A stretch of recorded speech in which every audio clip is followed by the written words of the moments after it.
I don't hear you, yeah?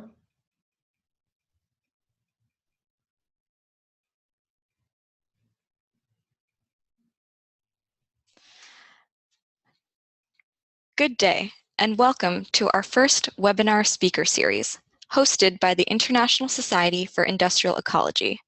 My name is Preeth, and I will be your host for today's webinar titled Socio-Metabolic Regimes and Transitions Between Them. The ISIE webinar series invites leading practitioners and researchers from various subject sections to talk about the latest developments in industrial ecology. In our first webinar, we will learn from the socioeconomic metabolism section with our speaker, Professor Marina Fischer-Kowalski. Marina Fischer-Kowalski is a professor of social ecology in Vienna with a background in sociology.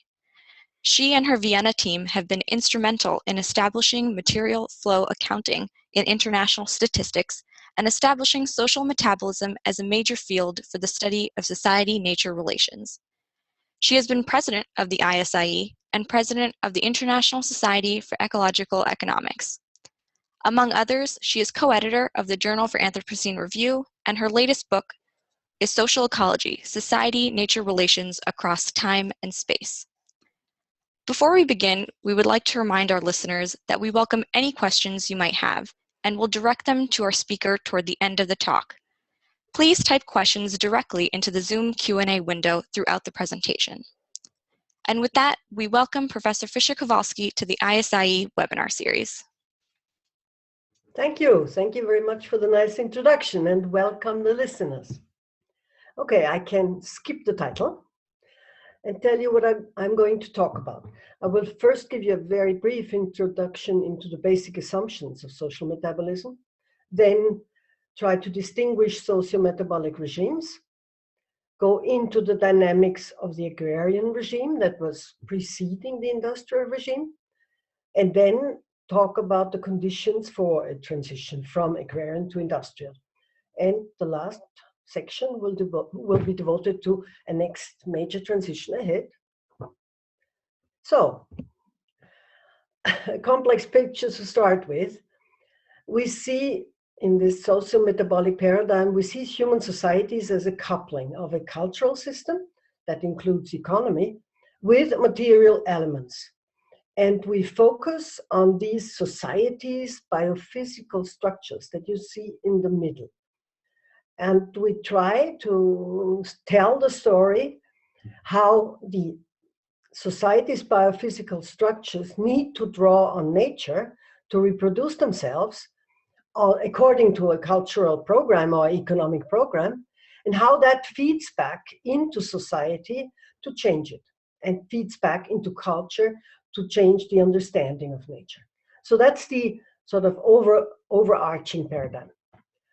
The metabolism itself talks about an exchange of energy and materials across social and environmental systems, is needed to produce and reproduce society's biophysical structures, as I said, and this is the human population, the animal population, and the man-made infrastructures. And this theory delivers, in a way, it delivers a thermodynamic perspective on the economy, according to Georgescu-Rögen and Robert Ayres and other theorists. It links socioeconomic activity to ecosystem processes and ensuing sustainability problems. And it delivers a historical perspective, which I will exploit today. A distinction between socio-metabolic regimes with characteristic profiles and different system dynamics. So, socio-metabolic regimes, not big news.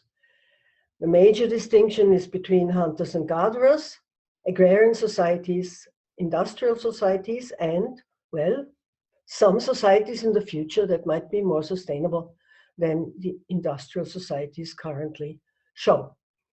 They are distinguished by their key energy metabolism. So hunters and gatherers have a passive solar energy use. That means they just draw from the biomass that sunshine delivers and don't change the landscape, don't deforest, etc. Agrarian societies also live only on solar energy, but they exchange the biomass that grows naturally by what they want for their food and their needs. So this is called an active solar energy use by Siefele, whom I quote at the bottom. Industrial societies, finally, are largely so far dependent on fossil energy use. And they start with fossil energy use that I will show you. Well, and future societies, if we take the climate problem seriously, cannot continue along these lines just as a next step. They have to find new solutions. So a quick view on how much of those societies in terms of population existed at what time on the Earth.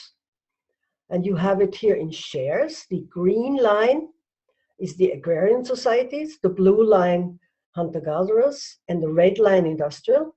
And what you can see at about the time of Christ's birth, we had equally many hunter-gatherers and farmers, and about 180 million people. And now, at the turn to the 21st century, we have about an equal number of population in agrarian and in industrial societies. So I'm not talking about history, I'm talking about an ongoing process.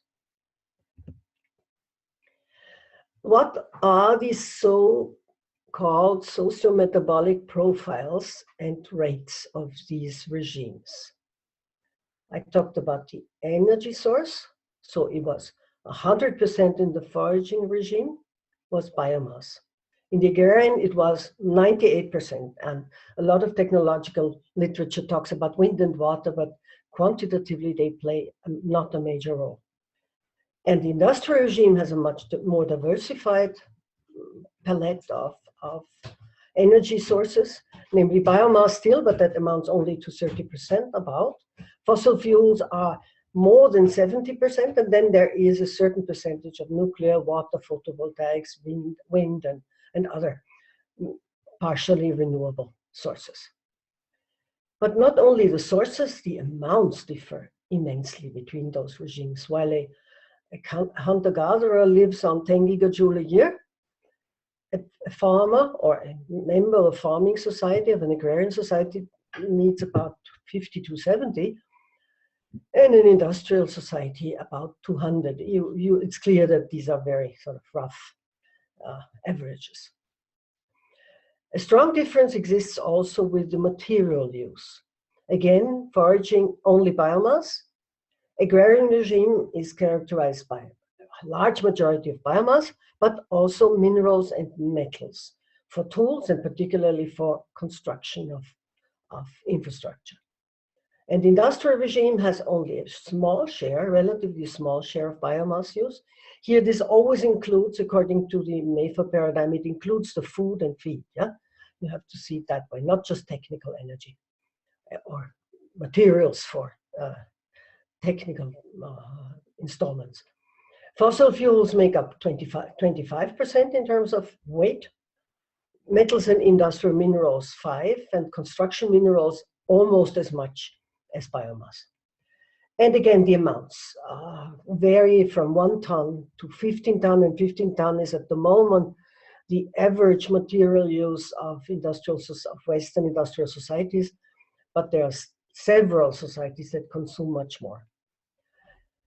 An important feature is also the material stocks. And while foraging societies have hardly any stocks, they are migratory, they don't build houses, they don't build bridges, etc.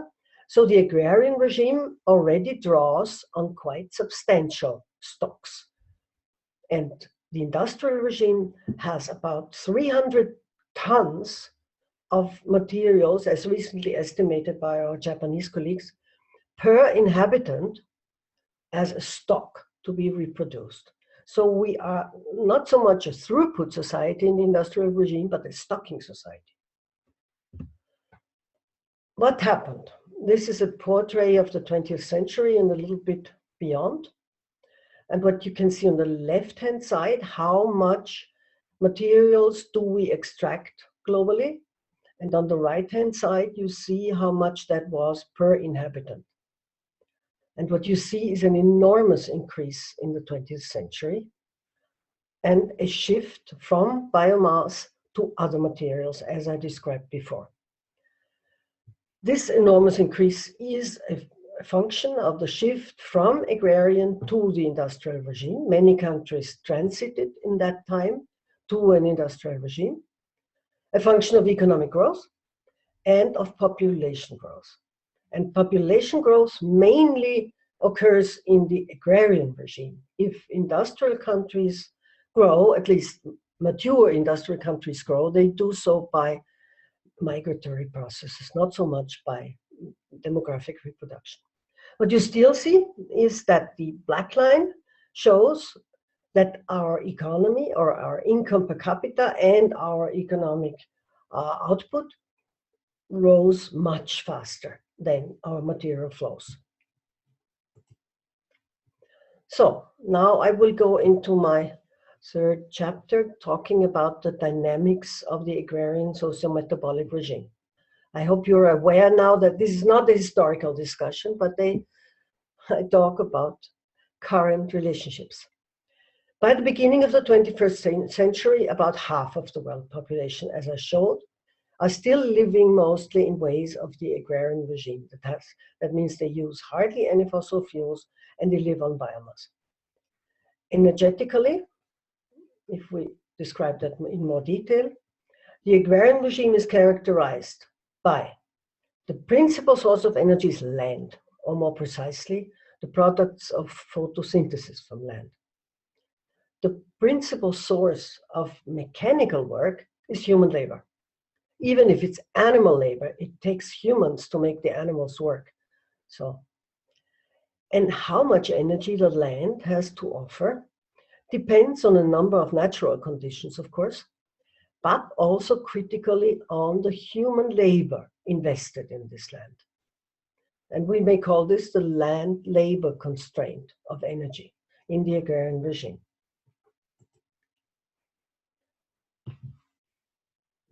There is a low ROI, that is, I don't know whether you are familiar with this term, energy return on energy investment. That is sort of a low amount of net energy you get from activities that generate energy. A low ROI of agroecosystems allows everywhere practically only a modest life for farmers and a very small surplus for non-farmers. And as agrarian systems evolve, more energy is harnessed by taking ever more land under cultivation. And this has this large deforestation effect in, well, Anthropocene scientists talk about. And compared to foraging societies, in agrarian systems, much more food can be extracted per unit land. And so population density can increase.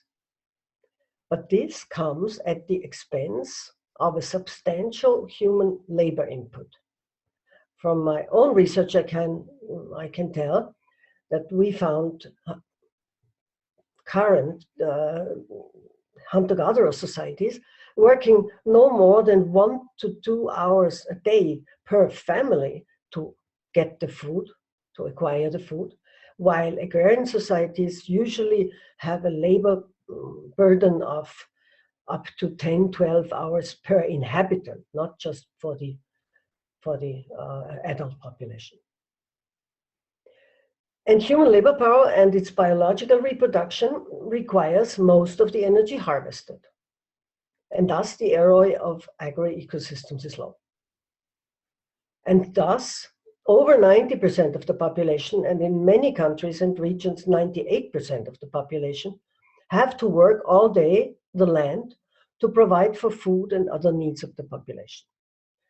The surplus that can be used by non-farmers like landlords, religious leaders, urban citizens, kings, administrators, armies is very small. The people working the land are of course interested in improving the process. When expanding their land comes to limits, they develop better tools and techniques, better breeds, better storage. So they try to improve the ROI. In the longer term, these efforts lead to a higher return from land. So the yields per area actually increase strongly, also under traditional agriculture, but at the expense of investing more labor time per unit land. And so in effect, the ROI doesn't improve much, but working hours rise. And one of the responses to these high working hours is high fertility. Children can work while needing less food, often die before adolescence, and surviving, they share in the workload of their aging parents. Over time, this process results in increasing the population and the workload per capita, a vicious cycle. All agrarian societies have a growing population. Hunter-gatherer societies are better fed, have less to do, and don't grow or hardly grow. So this is a big difference. But there's not only a bottom-up dynamics to change or to improve the situation, but also top-down dynamics. People that extract and live upon the surplus from the agricultural process, like those I've been talking about already, they seek to maintain and eventually expand this surplus. How can they do that? They can do territorial expansion to increase the energy base. They can invest part of the surplus they have in an army or navy that seeks to conquer additional land, such as the Roman Empire did, like European colonialism. Okay, but competing empires do the same. So this leads to a continuous warfare between agrarian states. The second thing they can do, they can try to reduce the energy cost of mechanical work, that is, of human labor. Starving those very farmers who deliver the surplus is not wise and won't work in the long run. Using the able population of conquered territories as slaves or as forced labor is another strategy. But military control and supervision of those laborers may cost many of the benefits. So both efforts are not extremely successful. I show you an empirical result of 1850 to 1950. Who grows the food for the population and how do they get it? And Europe, as you see, has become a major living on imports, very often from its colonies, but also, as you see, from Russia, of course, from the USA. So Europe really tries to improve its situation by importing and often before conquering other countries. The limits of the agrarian energy regime are very tough. Obviously, constrained by the low ROI of the basic process, the room to maneuver within the agrarian energy regime isn't large. Bottom-up improvements tend to be self-defeating by increasing population pressure, lead to a miserable life, and eventually to periodic epidemics and civil strife. You see that very much in the Chinese history, for example. Top-down strategies cannot achieve surplus to be self-reinforcing in the long run. Endemic warfare, in the end, leads to periodic collapse of agrarian empires, as Tainter, who you might know, has nicely shown. So, how to get out of this deadlock? A regime transition out of the agrarian regime has the following preconditions. You need a new energy source with a higher ROI than biomass. And this energy source is fossil fuels, coal, oil, and gas, and also peat. This, in principle, frees part of the human labor power from food production. Second, you also need an institutional liberation of people from personal dependence. So you have to take them out of servanthood. You have to abolish slavery in order for them to be able to use their labor power on other activities.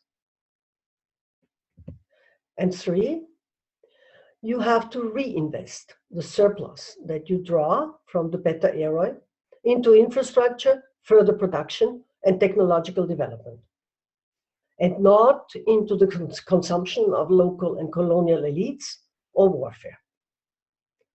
And these 3 conditions are usually a major political change. They require socio-political, economic, and cultural change, and they are against the interests of colonial and feudal masters, usually. I show you how long this transition takes.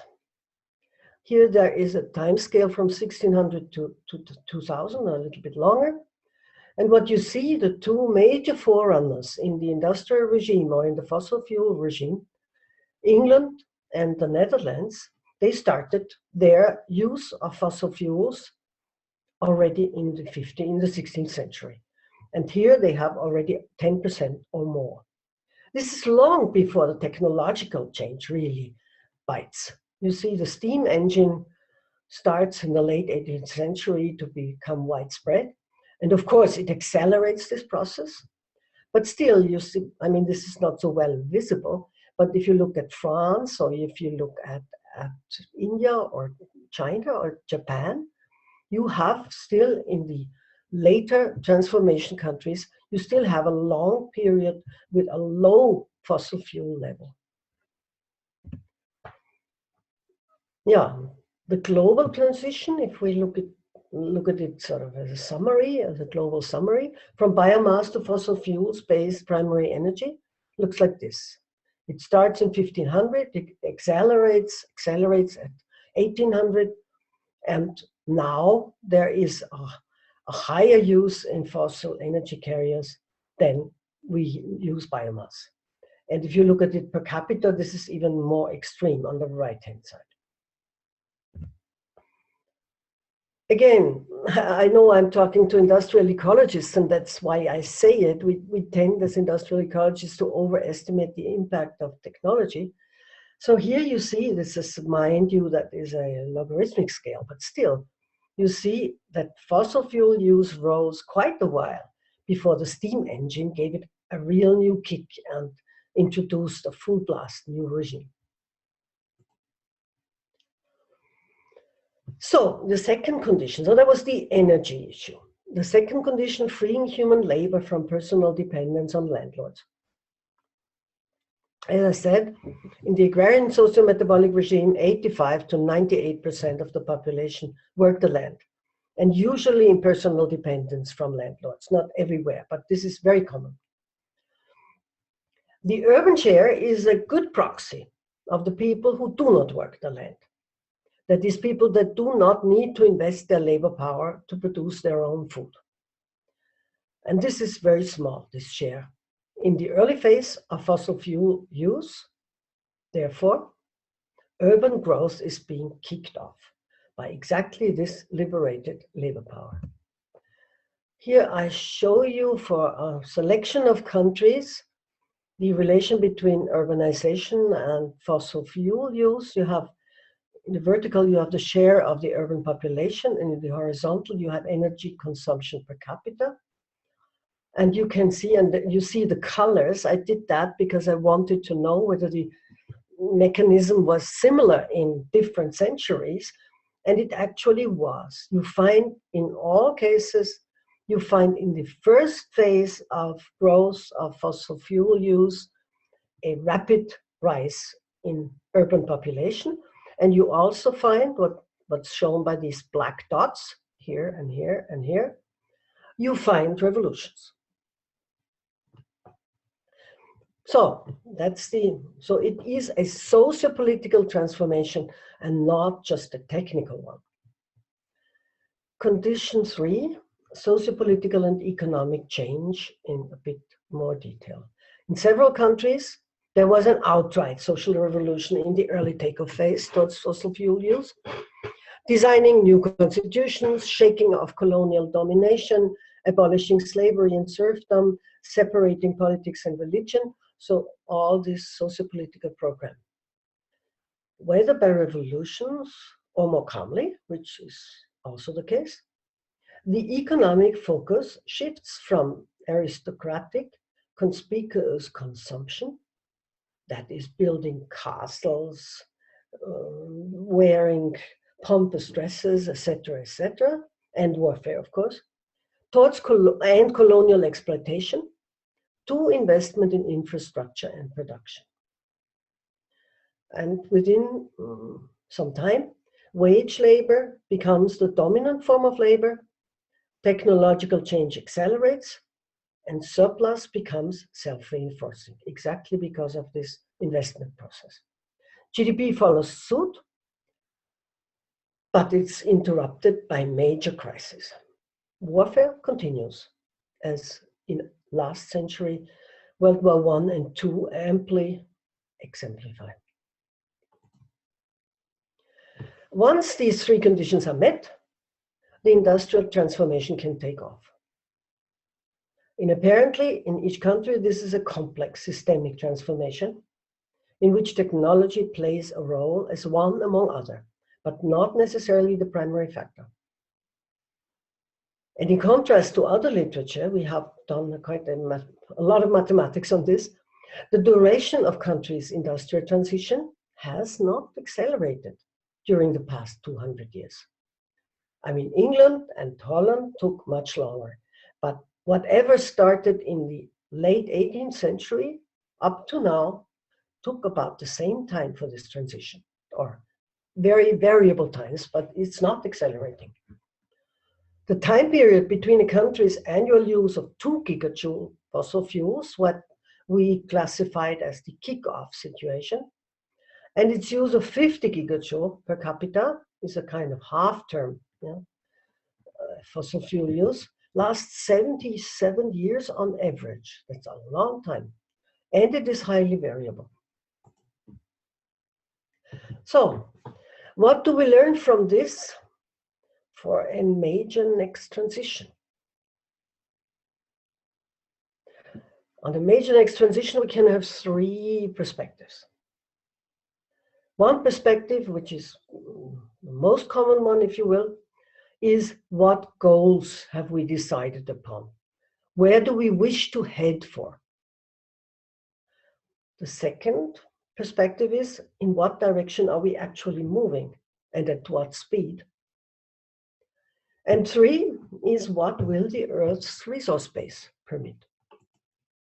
So the goals, I'm going only very shortly into that. We have made, fortunately, now global decisions on climate protection goals, the Paris Agreement, and we try to keep warming below 2 or even below 1.5 centigrades. This means no further CO2 emissions from fossil fuel combustion after 2050. This is a very short time. Phasing out fossil fuel use or putting very strong carbon sequestration in place is required. So then we have decided upon sustainable development goals. I name only those that are directly related to my subject. So one is poverty reduction, eradication of extreme poverty, halving poverty in all its dimensions by national standards. Goal number 7 is energy access to affordable, sustainable, and modern energy for all. And 8 is decent work and economic growth. So, ambitious goals that are not necessarily in line with what we may think of a sustainable future. Conventional biodiversity is another major goal area where we want to reduce direct pressures, we want to safeguard ecosystems, enhance benefits to all from biodiversity, and have strong participatory approaches. Also a very ambitious form of global goals. Second perspective, in what direction are we actually moving? Will the fossil fuel-based industrial regime lose momentum? What can we see? We see that in many high-income industrial countries since the 70s, we have stagnating fossil fuel use. and in some countries even declining. For the first time, there seems to be a decoupling of energy or exergy use and GDP. This didn't happen before. We had a decoupling of material use and GDP, but not of energy, exergy, and GDP. So this is remarkable. And renewable energies are on the rise. In so-called emerging economies, in particular in China, fossil fuel use is rapidly on the rise, and so are global fossil fuel use and CO2 emissions, but also renewables. How about the so-called rest of the world? The latecomers to the industrial transformation that amount to about, well, half the world population. Are they moving along the same track? So here you see fossil fuel use in Western industrial countries. That's the dotted line at the bottom, and here you have the material use, and here you have the GDP. So we have, interesting enough, we have a flattening out of trends. And even if we use indicators that are not like here, production-based, but those that are consumption-based, we get a similar picture. But while Western industrial countries kind of flatten out their resource use, also their energy use, in Asia we have a rapid increase. I mean, you must see that the vertical axis has very different numbers in it. So here we end with 18, and here we end with 35, yeah. But we start with 5, yeah. So it is on another level, but it is a huge increase. And then what about the latecomers that are neither those Asian lions, but other? Well, let's have a look. In 2010, half the world population lives in over 60 countries that began their transition from agrarian to industrial, if at all, after World War II, and had less than 10 gigajoule per capita available. You know, we have 200 for the industrial regime, to 10 gigajoule per capita modern energy in the early 70s. If their transition would have followed the same average pace as with the earlier industrializers, several of them would have arrived at 50 gigajoule per capita already now. But among those 60 countries, Thailand is the only one that met that pace. In the 40 years of observation since the early 70s, where the EIA statistics start, and now, half of the countries actually had decreasing energy availability, which usually means that their population grew faster than their energy supply. And half of the people lived in countries that saw just an increase of 10 gigajoule or less during this period, so a very moderate incline. At this pace, the transition process, if it continues at all, will take many decades longer into the next century. But if these 3.1 billion people would actually satisfy their additional energy needs by fossil fuels, this would contradict any climate goals we might have. Or can we believe we can make it with, or they can make it with renewables? So you also have interesting new political currents. In the earlier transitions, there had been a political divergence between liberal capitalist and socialist variants, but the basic idea of progress had been very similar. I'm sorry, I quote Lenin here: communism is Soviet power plus the electrification of the whole country. So this is not so different as a progress model than our sustainable development goals.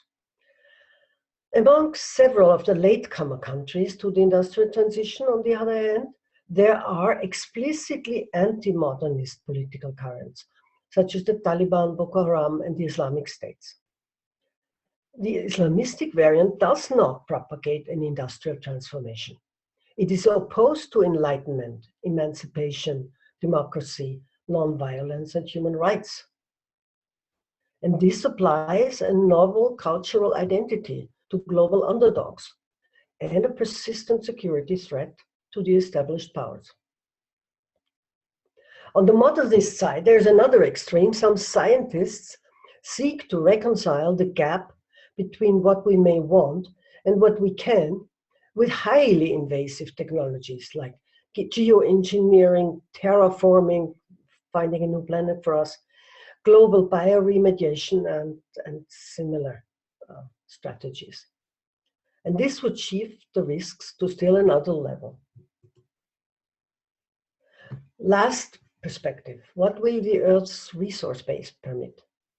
How long will fossil fuel supply last? There is a controversial debate since Hubbard with very different perspectives, but in a geological time frame, fossil fuels won't last. We will ruin the climate much sooner, but we will run out of fossil fuels in the end. So what is the ROI? Because this was such an important point with the previous transition. What is the ROI of future alternative energy sources? I quote here William Rees because he has this necessarily system-wide conception of ROI. And that means really all activities that are required to make energy, bring energy sources to our action potential. And the estimates he gives, they range from 1 to 7.5 for renewables. And this is fairly far away from the 10 to 30 ROI of conventional oil. My conservative estimate, the energy abundance of Western industrial societies, the energy abundance Western industrial societies now enjoy will not last. Resume. What can industrial ecology's theory of social metabolism contribute?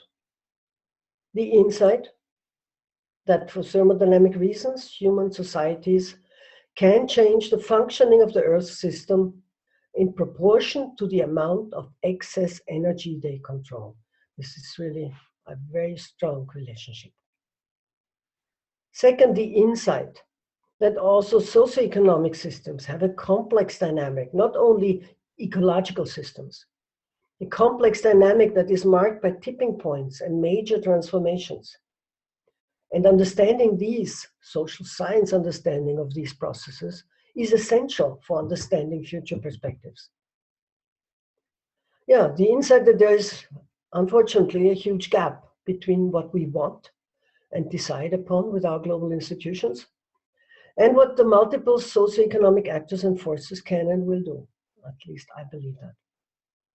And trying to reconcile this gap with highly invasive technologies shifts the risk to another level. Okay, I think we need to go smaller by design, not disaster. Thank you.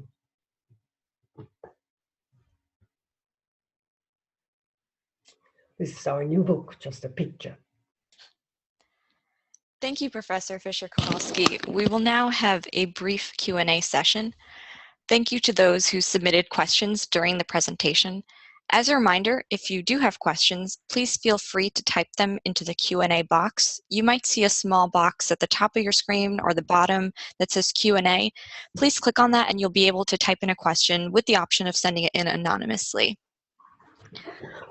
Our first question is, what is the contribution of redistributing industries and global trades in the decoupling of material and GDP in the EU and USA? What do you think of the impact of current anti-globalization trend on the transition of regimes? It's an interesting question. Well, the contribution of trade to redistributing materials globally is strong. The contribution exactly between Europe and the US is not, there's not so much redistribution. I mean, the US has the largest negative trade balance of all countries of the world. So it receives an enormous amount of goods from all over and does not export so much. And maybe the anti-globalization strategies of Mr. Trump will make a difference in this. but I'm not so sure. The United States, on the other hand, gets an enormous amount of monetary flows into their Wall Street system, and so they can balance immaterially, if you will. Yeah, is that an answer? Yes, thank you. But just a moment, and the decoupling still happens. I mean, I showed the decoupling on the global level. So if it happens on the global level, all the exchanges in between are sort of add up. Yeah. But if you look at particular regions, decoupling still happens even if you include trade, but it is weaker. So the high income industrial countries are the big consumers on this planet. This is without doubt. Thank you. Our next question is, what would you prescribe to developing and underdeveloped countries?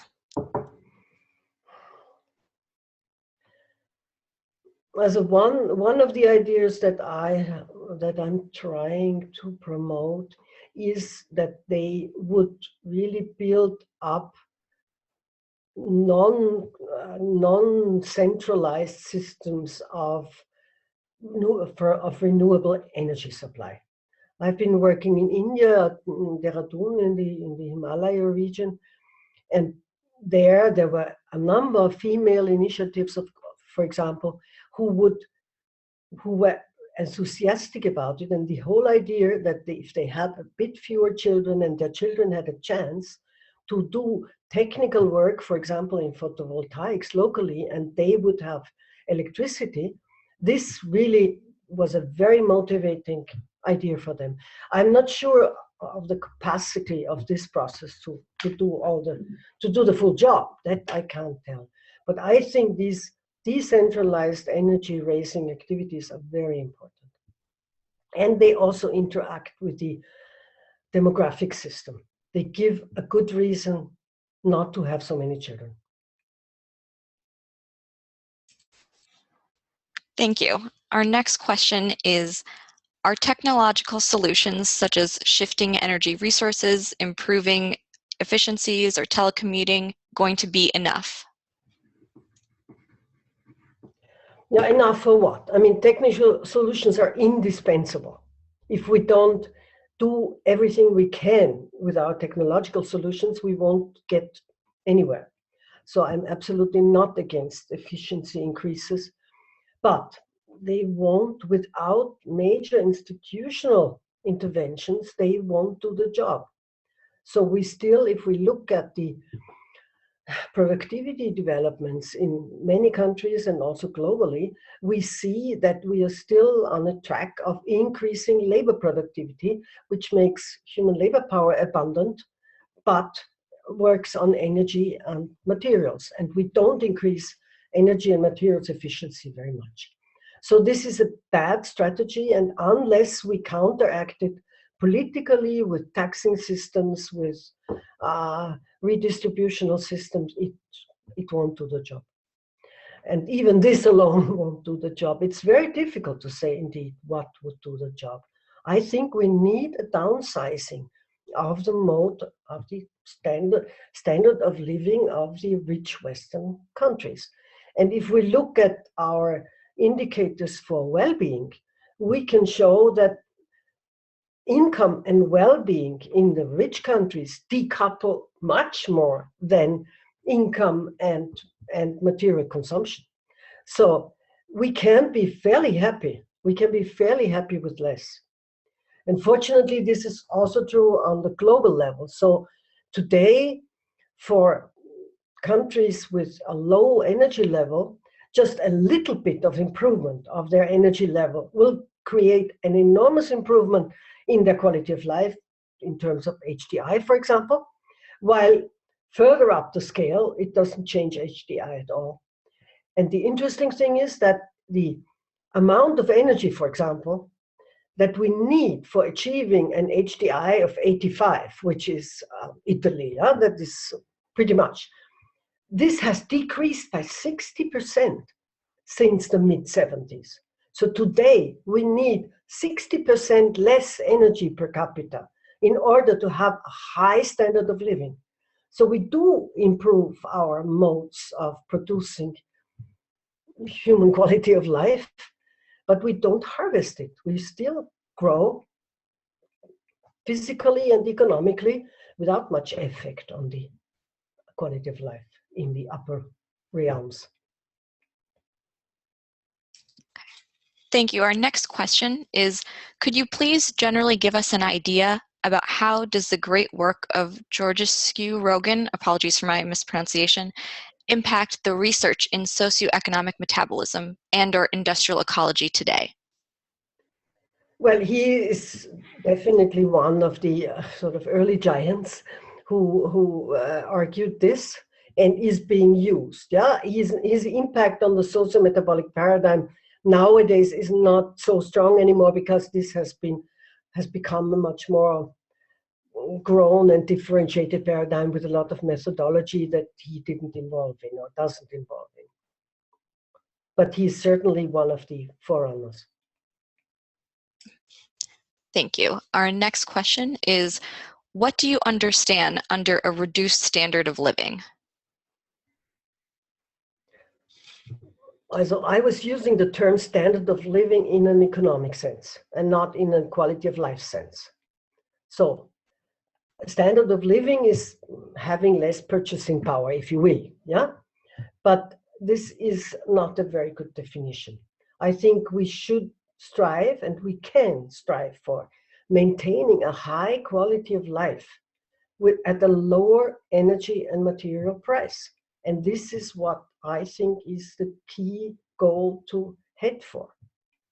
But it is in contradiction to what economists want, and the insistence on economic growth is very strong. And at the moment, or in this crisis years, we had a somewhat lower economic growth that made everyone nervous.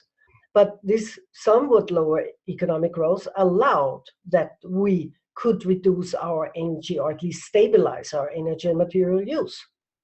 So from an environmental perspective or a sustainability perspective, this reduced economic growth was very helpful, but makes all economists nervous and creates a number of political trouble.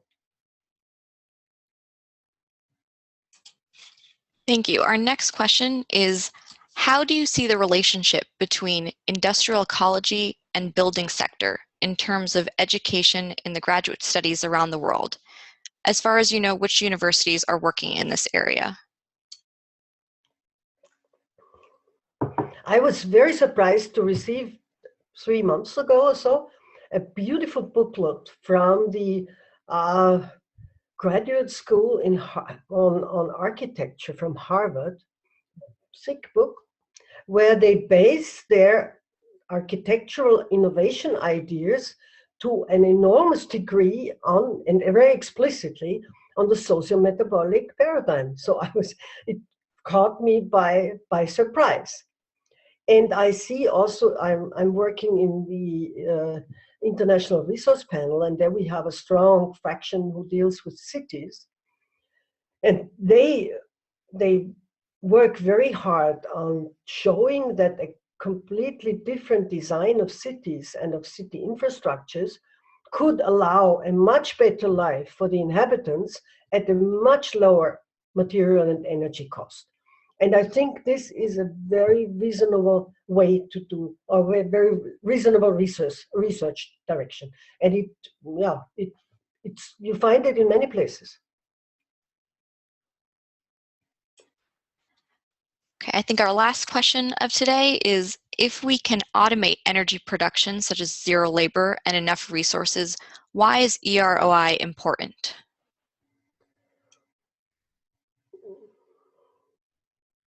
Here you talk about a different EROI than I have been talking about.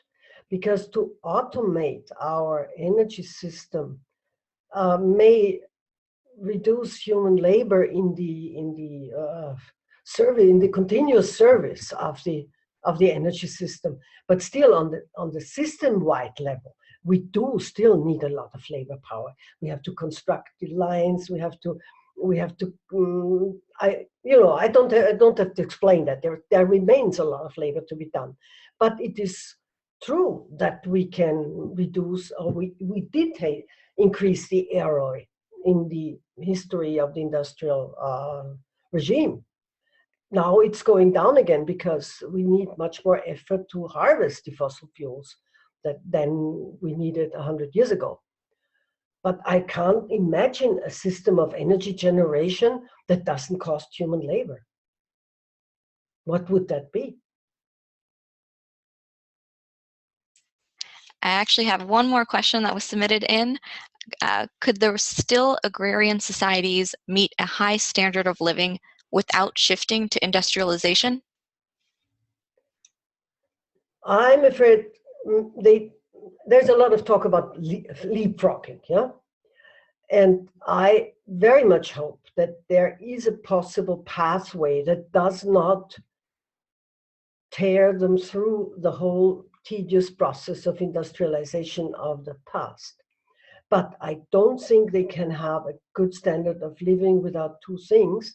One is more energy availability per capita, because this is an absolute requirement to relieve the labor power that these people, the labor burden that these people have to bear. And as long as they have this labor burden, they will have many children. And this dynamics, this vicious cycle cannot be broken without additional energy that is good, well accessible. But I hope that can be delivered by renewable energy. And then they don't, and the other side is, of course, that in many, particularly in African countries, for example, there is no reinvestment of surplus into manufacture, into production, etc. There's only reinvestment into warfare. And as long as this is so, the production of the commodities that the people need does not develop. And this is necessary. This doesn't have to happen on a centralized industrial level, but it might. It should not be all imported. That's the other side, yeah? Well, thank you very much. This concludes the talk on socio-metabolic regimes and transitions between them. Professor Fischer-Kowalski, thank you for joining us today. And thank you for our listeners for being engaged and submitting questions. Yeah, thank the listeners. Thank you for your attention and your friendly company on this. Please stay tuned for our next webinar on March 27th for another exciting discussion on socioeconomic metabolism. Thank you again.